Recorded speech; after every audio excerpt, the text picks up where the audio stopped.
A new Transformers movie just released, and as somebody who grew up watching some of the Transformers movies, I thought this would be the perfect time to go through and finally watch all of the live-action Transformers movies, starting with the Michael Bay films in its entirety. So I'm going to give them all mini reviews and put them all on a tier list. Look guys, it's very subjective. I know there's a lot of Transformers fans out there, and I apologize in advance because I'm probably gonna make a lot of you mad, but you know what? Let's just go right into it with the first one. Transformers. With their homeworld Cybertron ravaged due to a conflict between warring alien robot factions, the Autobots led by Optimus Prime and the evil Decepticons led by Megatron, the fight gets taken to Earth when high school student Sam Witwicky accidentally stumbles into this whole thing and discovers that this key to this ancient power called the Allspark, its clues to it are hidden in his grandfather's glasses. I'm not making this up. Megatron landed in the Arctic or something. I don't know. There's a lot that happens in this. And he also just happens to purchase an old car that is actually the Autobot Bumblebee, which propels Sam and his girlfriend Michaela into the conflict. But the battle escalates as the movie goes on, leading Megatron's search for Allspark to an all-out war between both robot groups, causing a lot of casualties for both the Autobots and the Decepticons and any of the poor people who were trapped in the middle of this fight. But ultimately, the good guys win, because obviously they do. As far as first entries in a franchise go, I guess it could be worse. I mean, if you ignore the convoluted plot, the over-sexualization of women like Megan Fox, the racist stereotypes, the really long runtime, and the blatant military propaganda, there's some great action and some really outstanding visual effects here. And after all, the reason you watch a Transformers movie is to see cool robot vehicle hybrids fight each other. I think if they just could have toned down some of the more extreme elements and maybe cut down the length a bit, you'd have a better movie here, because like I said, the action is pretty fun. For this first film, I'm going to say it's okay, and I'm putting it in C tier. Transformers: Revenge of the Fallen. 2 years after the last movie, Sam is in college and enjoying the relationship with his girlfriend Michaela. The Autobots are working with the US government to murder all of the Decepticons. When the original Decepticon known as the Fallen emerges to take his revenge, Optimus Prime gets killed, and Sam has to go on a journey discovering ancient humans' ties to the Transformers and work with the government and the Autobots to stop the Fallen's plans before Earth is destroyed. They manage to revive Optimus using the MacGuffin, the Matrix thing, the shard of the Allspark, whatever it is. There's so many different artifacts in these movies, and they once again thwart evil, saving the day. I guess it's just kind of the same thing again with this movie. Like, it doesn't really fix any of the problems of the last movie. Optimus Prime is kind of psycho, just executing bad guys and saying some like crazy things about just like murdering people and ripping their faces off, and there aren't really any stakes to anything, since anybody can just come back to life if they use a shard thing or if they just throw robot parts on somebody, so it's just kind of whatever, right? And like, the action isn't bad either, but without many recognizable Transformer characters and an even longer runtime, it just kind of turns into a slog. So I'm going to say this one is meh. I'm going to put it in D tier. It's just not as good as the first. Transformers: Dark of the Moon. Sam is chilling with his new girlfriend because Megan Fox got fired for speaking out about Michael Bay's behavior on set when he once again gets sucked into the battle between the Autobots and Decepticons. It turns out a spacecraft from Cybertron called the Ark has been hanging out on the moon for a very long time, carrying the Autobots' former leader, Sentinel Prime, and technology that can bring Cybertron to Earth. The Autobots try to restore Sentinel Prime, but it turns out he's a bad guy now, and he's working with the Decepticons to ensure Cybertron's survival. And they want to enslave Earth or something, I don't know. There's a lot of fighting. Chicago is practically destroyed, and like so many people die in this. Megatron, he gets decapitated. Optimus Prime executes Sentinel Prime because he's a crazy person in these movies, and the day is saved again. But once again, it is just the same thing. Like, all three of these movies, it's just robots fighting for some MacGuffin that puts the entire world in danger, and it's wrapped up in some complicated plot that weaves Transformers into human history in just ways that increasingly messes with continuity, and the main character is either just a stuttering idiot, a cool military guy, and or a supermodel. Like, it's just silly. Like, I don't know, man. To me, these movies, they just keep getting longer and longer and longer, but not better. So I'm going to say this one is bad because honestly, it's just the same thing again, but still not making any improvements. I'm just going to put it in a D tier behind the second one. Transformers: Age of Extinction. Humanity is still reeling from the fallout of the Transformers' constant battles, and the government doesn't like them anymore, so they've been hunting down and killing Autobots with the help of Lockdown, a Cybertronian assassin working for the creators, tasked with hunting down Optimus Prime. By the way, the creators, they're the ones who created the Transformers, and apparently they once used a substance called transformium to cover the Earth in metal, supposedly wiping out the dinosaurs. I wish I was making this up, but these movies keep insisting on adding weird things like this. But that's when Cade Yeager, which I have to say is a crazy name, accidentally finds and reactivates Optimus Prime, who was in hiding, leading to the reassembly of the Autobots team in order to stop the bad guys, including a revived Megatron, now called Galvatron. He was brought back to life as a soldier using transformium. By the end of it, the Dinobots show up for like 5 minutes or something, and they beat the bad guys, teasing Galvatron's return, because he's autonomous now, as well as Optimus's confrontation with the creators, because he gives a nice little speech about whatever he gives speeches about, and then he can just fly now, and he flies into space. I can always give a sequel props for trying something different, so props. Here you go. I've given you some hypothetical props, I guess. Look.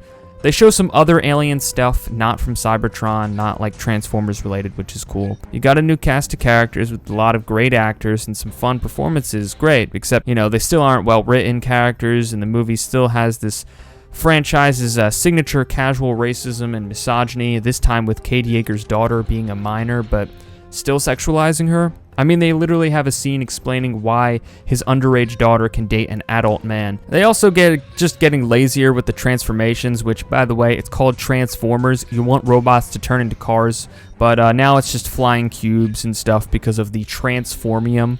It's like, what kind of name is transformium? Look, I don't know. This is such a long movie with a lot of stupid stuff in it, and it just keeps getting dumber, and it just keeps getting longer. Like, I guess I like it slightly more than the last one because Optimus Prime is just continuously being psychotic and murdering people, and Cade Yeager is such a bad person putting his family in danger that it's somewhat entertaining, but so you know what? This one, it's meh. Yeah, this is going in D tier. Like, it's whatever. I can't even say it's mindless fun at this point when it's almost 3 hours long.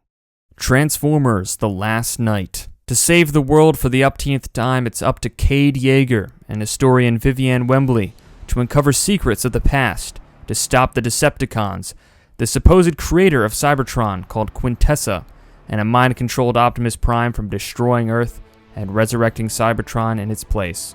As it turns out, the Transformers have been influencing events on Earth for some time, which we already kinda knew, but now we know it also included the legends of King Arthur and World War II.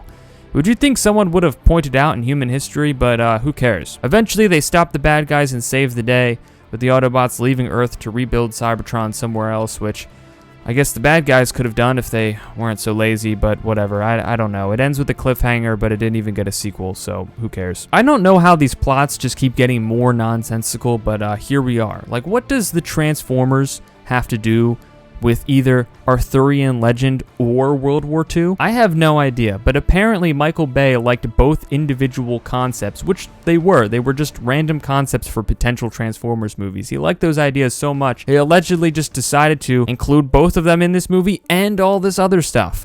It's the same as what I've talked about before. If you're expecting well-written characters, a stable storyline or sense of continuity, or an interesting plot, you'll be disappointed, but I guess it's not quite as long as the others. And one thing that makes me unreasonably angry watching a movie, I just want to point this out, is the constant change in aspect ratio, which this movie loves to do. Even when characters are just sitting in a room, the reverse shot just changes aspect ratio all the time. It annoys me so much, but I will say this. Watching Anthony Hopkins get shot by Megatron, it was kind of funny. You know what? This movie is bad. I don't care. Just put it in F tier. It's like, this is what, the 5th movie now? And somehow they just keep pumping these out. I get it. It's a franchise made to sell toys, but there are movies out there that do the exact same thing and manage to actually be good movies. Bumblebee. Rethinking their approach to the Transformers movies, this time we get a movie not directed by Michael Bay, and is a sort of prequel to the series, set in the 1980s following the origin story of Bumblebee and his human companion Charlie, who is grieving the loss of her father. As they partake in some wacky shenanigans, they must stop the few Decepticons on Earth before the other Autobots arrive. Which, of course they do, because no matter how convoluted the plots may be, which thankfully this one isn't, it all ends up just being robots fighting each other anyway, and the good guys always win. And you know what's crazy? This is actually a pretty good Transformers movie. And it's about time. You see, this is what happens when you just dial things back and you tell a story with characters who actually have personalities and motivations and character designs that actually resemble the original iconic looks of these characters that made them popular to begin with and are more recognizable in action scenes, and it doesn't have such a convoluted plot. It also retains what the other movies did well, like some good performances, some great effects and action. Sometimes it leans a little bit too much into the 80s-ness of it all, like taking inspiration from things like The Iron Giant or E.T. Maybe just taking a little bit too much inspiration from that, and it is unfortunate that Bumblebee goes from something more akin to his original TV show personality to the how he is in the later movies, like a crazy robot dude who's unable to talk normally but only through a radio for some reason. But all in all, it's pretty refreshing compared to the rest. I'm going to say this one is good, and I'm going to put it in B tier. Transformers Rise of the Beasts. 10 years after Bumblebee, and now in the mid-90s, former military electronics expert Noah Diaz and museum intern Elena Wallace are drawn into a new conflict for the Autobots, in which they must team up with the animal-themed Maximals, led by Optimus Primal, an entirely different character, he's not Optimus Prime, who've been hiding on Earth for some time, and they must face off against the Terrorcons, who are not the Decepticons, okay? They're not the same thing. These guys are enforcers of the villainous Unicron, who is a different evil robot. And while the Autobots, they do stop, like Unicron and whatever at the end, because of the MacGuffin thing that every other Transformers movie does, they are unable to return to Cybertron, unfortunately, but they decide to protect Earth instead, which I kind of figured they'd be doing anyway, but here we are. Also, Noah, at the end of the movie, is recruited to join G.I. Joe, that other 80s cartoon franchise, so I guess a crossover is coming eventually, except this movie bombed, so who knows. I guess the best way I describe this movie, besides the plot summaries I always do, is